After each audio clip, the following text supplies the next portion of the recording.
Hello again, everyone. Edwin Learnard back once again in this YouTube astrological segment. I'm going to be talking about the natal chart of a friend of mine that passed away tragically 3 years ago.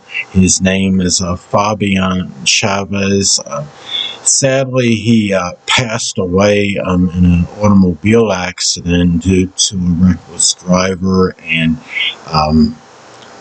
car, I believe, was set on fire, and it's just a terrible, tragic thing that happened to him. And my prayers are still, to this day, go out to him and his close friends, family members, and I want to talk about a little bit about his life, and based on natal chart placements he has, and also, you know.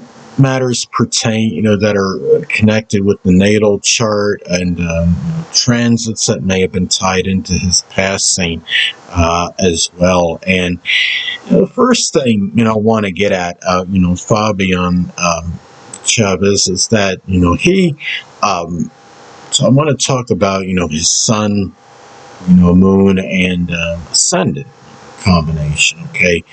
Fabian, had his sun in Pisces, moon in Cancer, and he had his ascendant in Gemini.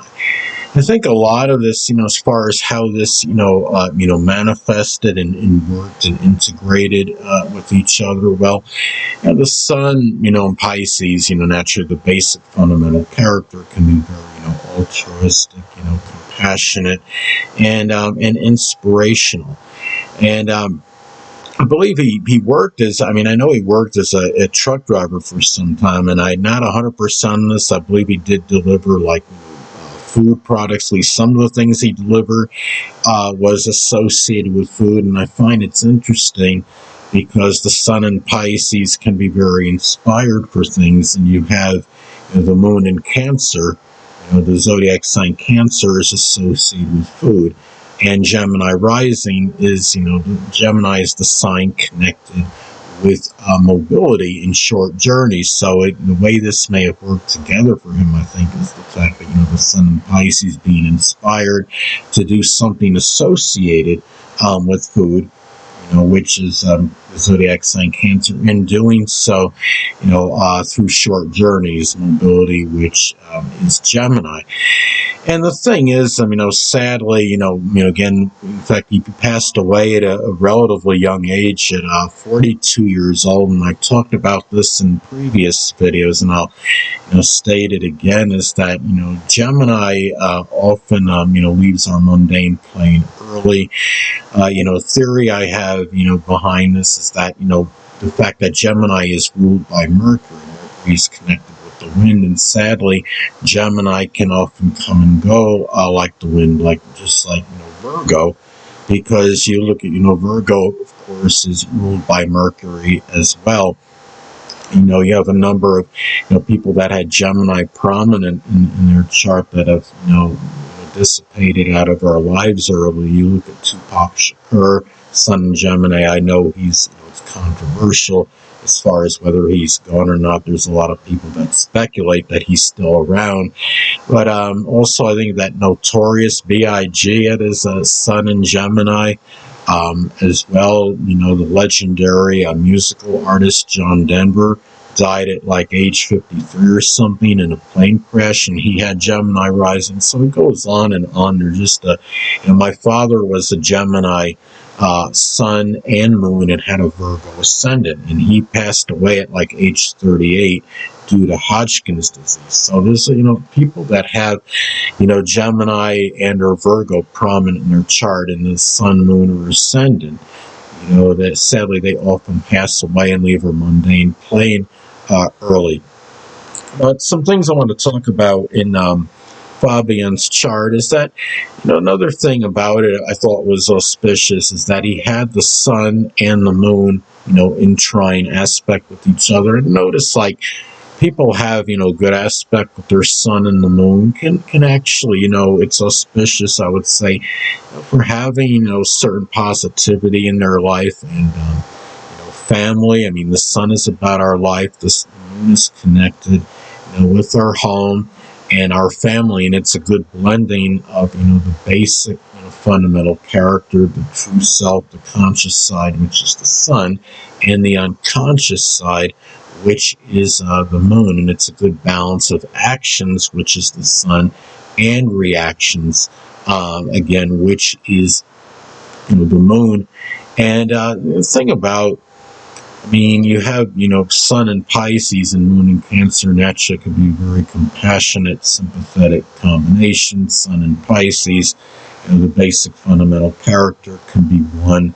It's very, compassionate, empathetic, altruistic and sensitive. The moon in Cancer can be very sensitive as well. Moon, as many of you may know, being in Cancer, is in its dignity. It's a very good placement for it, and it's a natural, expression of the, the emotions and sensitivity, nurturing, caring energy. And the thing is, and he expressed, the moon in Cancer, I think, with Fabian, may have manifested in him being able to, show a lot of care and sympathy, toward home and family members. He was like the ultimate, home caregiver, I would say, for his family, because I lived in his parents' home for about a year and a half, and I, understood what Fabian was about, and he was often, frequently there for his mother and father. So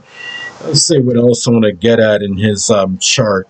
Now, the thing, so I want to get back to talk again a little more about his sun in Pisces, and also he had Mars in Pisces in his natal chart. And he was really like the ultimate, consummate rescuer, I would say, Fabian. He had again, the sun in Pisces, the basic fundamental character, can be one that's about rescuing, but the Mars in Pisces as well, taking action, in rescuing others, doing so with little hesitation and procrastination. Fabian also had the sun positioned before his Mercury in his natal chart, and what's significant about that is that it's often, when you have the sun posited before Mercury in your natal chart, it can often indicate, acting quickly before thinking. And he even told me one time, he said to me, act first, think later. And that was basically his motto. He had the sun again in Pisces, Mercury in impulsive, aggressive Aries. And he told me a story one time in which, he came to somebody's aid. There was somebody had some trouble on the side of the road or something, and he went over. I don't know, remember the full details, if he helped resuscitate somebody or did CPR or did something similar to that. But, that kind of, that moment, really epitomized, what Fabian was really about.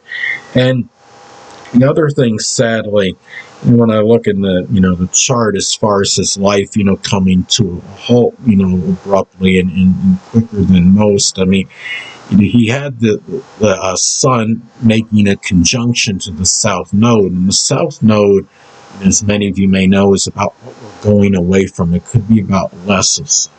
The sun being conjunct the South Node, to me, can indicate in some cases it can manifest in having, the less of the life, unfortunately. Another thing, too, is that, he had a positive in his chart, as far as his natal chart. He had a grand water trine in his chart, and, involving the sun, the moon, and Uranus. And what makes this of more significance is the fact that, the sun and the moon are involved. And I would say, the sun and the moon are two of the three, main proponents in the chart. The ascendant, of course, is the other one. And you have, when you have a grand water trine configuration in your chart, it could often indicate very easy flow, sensitivity, compassion, intuition, instinctively understanding, what to do, when to do it. When, the sun is about the actions, the moon reactions. So it's really it was a very good configuration he had in his chart. And the other placement, Uranus and Scorpio. So, it tells me, Fabian might have actually been able to do something like, with the metaphysical or the occult. Uranus and Scorpio can show, maybe in some cases, a deep understanding of the occult, which includes astrology. So, I could see him where he could have actually done, been proficient in that.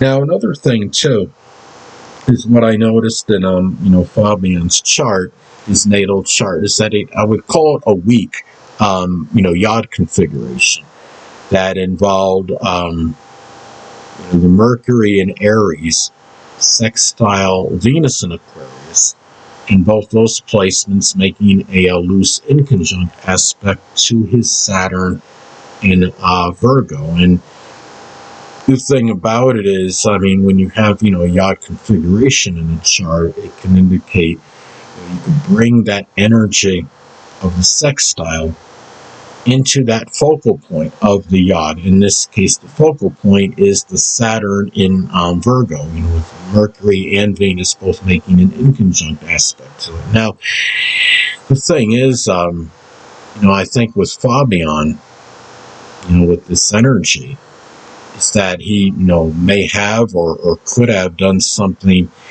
as far as Mercury is the hands, and Venus and Aquarius can make money, with computers, electronics.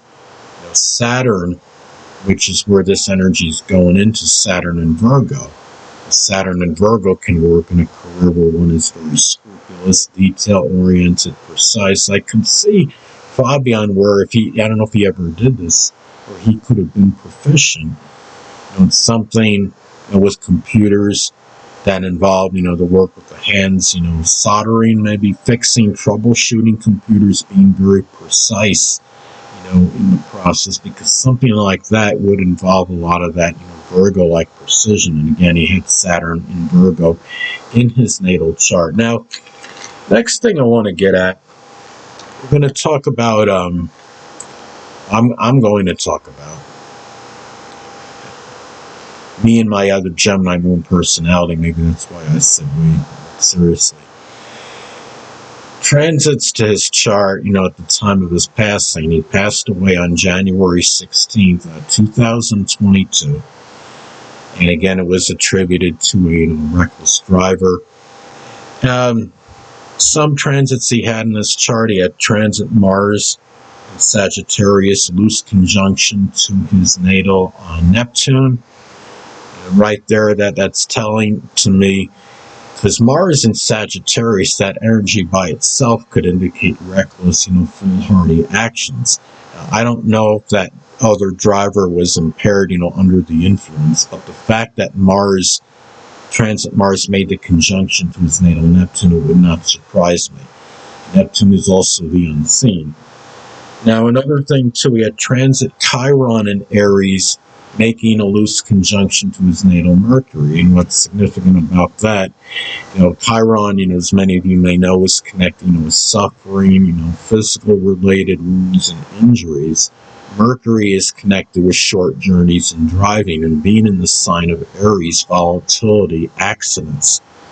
So you could pretty much do the math with that, understand, how this may have played a role in his accident.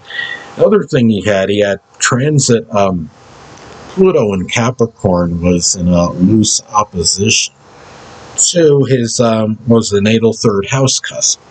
So, I think that could have just indicated difficulty in the control and power, which is Pluto, in matters with short journeys, which is the third house cusp. The thing is, being able, to have control over, just driving, being able to drive safely in this case without somebody, driving recklessly, sadly in this case, and crashing into him. Now, another thing too, is that he had transit Uranus in loose, loose conjunction to his Chiron, to his natal Chiron at the time. Again, Uranus is connected with accidents, and Chiron is associated with, physical related injuries and suffering. So this was sadly, another transit, I think, where this, may have played a role and contributed, astrologically, sadly, to what happened to him on this day. And another thing, too, and again, the 12th house is the house of the unseen. Keep that in mind as well. Another thing I noticed, too, based on, his progressed chart, his progressed sun either was at 29 degrees Aries or very close to it. And the significance with that is, the fact that, 29 degrees is the degree of endings. The sun is about our life. And Aries is connecting things that are volatile, accidents. So you can understand, sadly, this may have played, the role in the ending of, this life of his passing at the time. And it would have been the progressed sun in Aries would have been then in his natal, as far as his natal 12th house goes, of the 12th house of the unseen. So really not much more for me to get at as far as Fabian Chavez's chart goes. Again, he was really, it's sad that, he had to pass away at such a young age. He was a very, kind, benevolent, altruistic, and compassionate person. He perceived me, like a brother from a different mother. I think a lot of our, rapport, the connection we had, was attributed to my moon in Gemini making a close conjunction to his Gemini ascendant. It's interesting because the moon is connected with home and family, and Gemini is the sign associated with siblings. So it could be astrology, maybe having a little sense of humor with that as well. But whatever it is, we did have, a good rapport and a close connection. And surely, he may be gone, and but certainly not forgotten. His legacy, will endure with this family for a very long time, and me as well. And I do hope to see him. I might have left our mundane plane, but I hope to see him on the spiritual one, in the future. Anyway, people, that'll conclude this YouTube astrological segment. Until next time, Edwin Learnard saying, stay well.